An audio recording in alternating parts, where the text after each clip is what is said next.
Este é o Cafedim, episódios para reflexão sobre comportamento humano e profissional, com Drica Sanches, ou melhor, cafeína. Olá, ouvintes! Eu sou a Cafeína e este é o 6º episódio do Cafedim, um podcast que tem como objetivo reflexão. Este seriado novo, hein?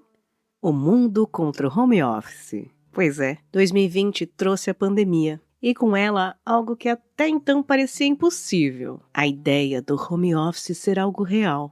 A revista The Atlantic afirmou que o home office veio para ficar. O Financial Times perguntou se seria o fim do escritório. O The Economist foi mais categórico na sua chamada. O título era A Morte do Escritório. Só que essa lua de mel acabou em divórcio. De 2022, mais ou menos, em diante, empresas ao redor do mundo passaram a pedir para os funcionários voltarem no formato presencial por mais dias na semana, que deixassem o trabalho remoto. Perda de contato com a cultura da empresa, perda de conexão com os funcionários, dificuldade de desenvolver habilidades, crescimento pessoal, profissional.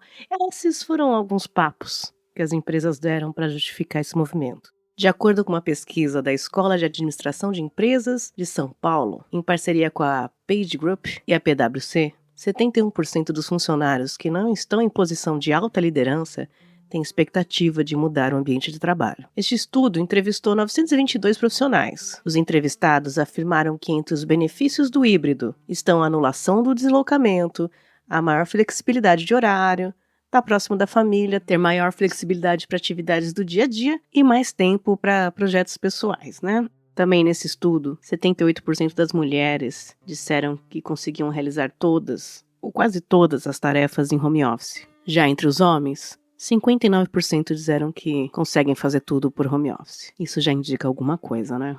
Diversos recrutadores que eu conheço na vida real e no LinkedIn hoje garantem que a maioria dos candidatos perguntam primeiro qual é o regime de trabalho da vaga e depois querem saber da remuneração. Sim. Parece que está mais importante a flexibilidade do que o salário.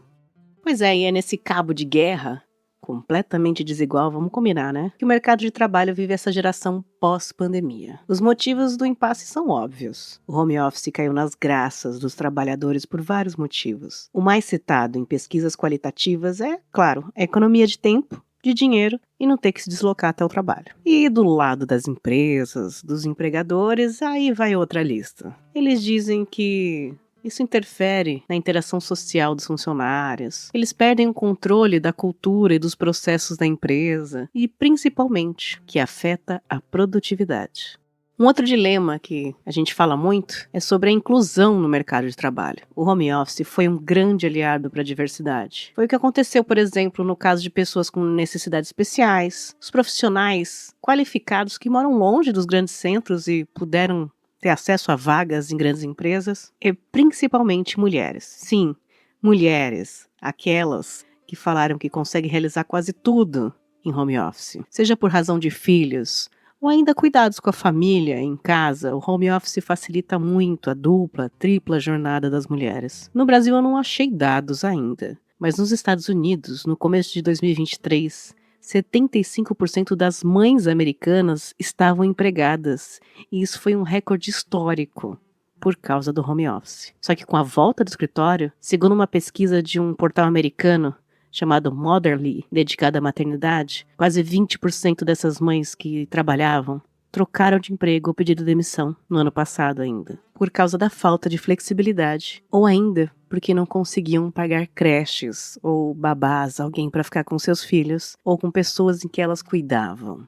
Bom, o momento está de pressão. No Brasil, as empresas reclamam de mão de obra qualificada, enquanto oferecem salários baixíssimos, cargos com múltiplas funções, horários pesados de 6x1. Quem pode, tenta escolher onde trabalhar e sofrer menos esses efeitos de jornada. Mas quem não pode, compromete a sua saúde física e mental para quitar as dívidas no final do mês, né? E no meio desse ambiente todo de pressão, está aparecendo a tentativa do meio termo. Eu acho que pela minha voz vocês ouviram eu fazer aspas com o dedinho.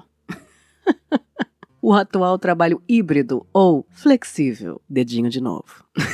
Seja 4, 3, 2 vezes por semana, alternando entre presencial e home office. Alguns dados indicam que quem trabalha remotamente por 1 ou mais dias da semana fica mais feliz e engajado do que os outros. Uma pesquisa realizada pela Flash, com parceria da GV, 69% das pessoas no modelo remoto e 61% dos que trabalham de forma híbrida estão satisfeitos com seus trabalhos. Então, bora lá. Eu, pessoalmente, sou uma profissional home office. O trabalho, para mim, ele é só uma tarefa que eu faço em troca de remuneração, e aí sim, essa remuneração é usada para estar com quem eu quero, fazer o que eu gosto e o que preciso para ter uma vida digna. É isso. Mas eu digo isso depois de mais de 20 anos da minha primeira formação, do meu primeiro estágio, após passar 10 anos de trânsitos, jovem aprendizes, nervosos presenciais, assistentes, etc. Eu já tive essa experiência, e eu não gostaria de ter mais. Mas para toda uma geração que está começando agora, entrando no mercado agora, realmente eu entendo a justificativa daqueles antigos líderes antiquados, e não só na idade, mas em mentalidade. Mas eu entendo eles dizerem que é importante ter experiências de relacionamentos presenciais, troca de conhecimentos, contatos para aprendizagem. Inclusive por ser uma geração que já está cronicamente online. Aliás, essa expressão eu vi recentemente como um dos requisitos para uma vaga. Sim, o requisito estava: você deve ser alguém cronicamente online. Sim, é verdade. Enfim, inclusive para eles, para essa geração, uma fase de experiência presencial ou híbrida, eu entendo, pode sim ser mais produtiva. Mas em outros casos, profissionais plenos, sêniors, em diversas áreas, que podem realizar seu trabalho em regime Anywhere Office, sim, é um outro termo usado. Adoro. Essas pessoas seriam obrigadas hoje a rotinas estressantes, custosas, como o trânsito, dress code, alimentação, deslocamento, com base em produtividade e relacionamentos. Olha, para mim, é incompetência de gestão. Sim. Muitas empresas enfrentam esse desafio na gestão remota de pessoas desde a pandemia. Para mim, a raiz do problema está nos líderes, que ainda não se adaptaram, não mudaram seus modelos de gestão a um ambiente de trabalho diferente do passado. Eles estão presos a tabelas, formatos pré-pandêmicos e não sabem como distribuir tarefas, organizar processos, planejar e cobrar resultados de uma equipe remota. E aí eles usam qualquer desencontro online para justificar que trabalho remoto não funciona, tentei falar com fulano e ele não me respondeu faz 10 minutos. Pronto, não funciona.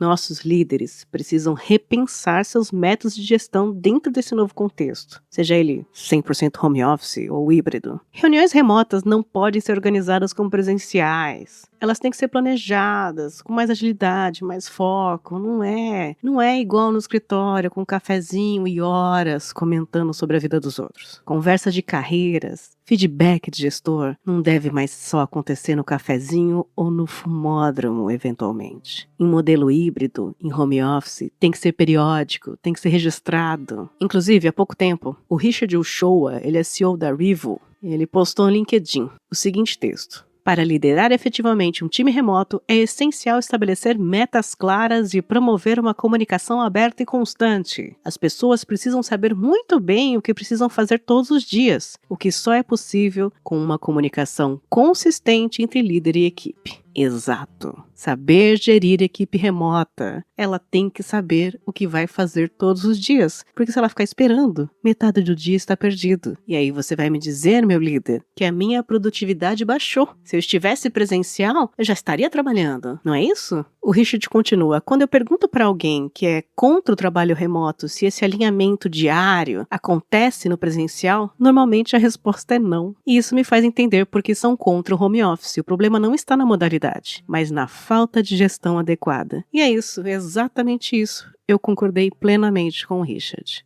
Olha, infelizmente, é assim um movimento de retorno ao escritório, principalmente no Brasil. Mas eu acredito que os problemas de gestão vão continuar enquanto as lideranças não revisarem os seus modelos ou não se renovarem. E sim, renovação é estudo ou substituição de pessoas. E como resultado, enquanto estiver assim, os gestores vão continuar insatisfeitos, antiquados e os profissionais vão continuar menos engajados. E a culpa não é do home office. Este foi o Cafedim. Espero que tenham gostado. Se tiverem pautas e assuntos para sugerir para a gente refletir, vai ser um prazer receber no contato@papodelas.com ou lá no LinkedIn, Drica Sanches. Muito obrigada e até o próximo. Tchau, tchau.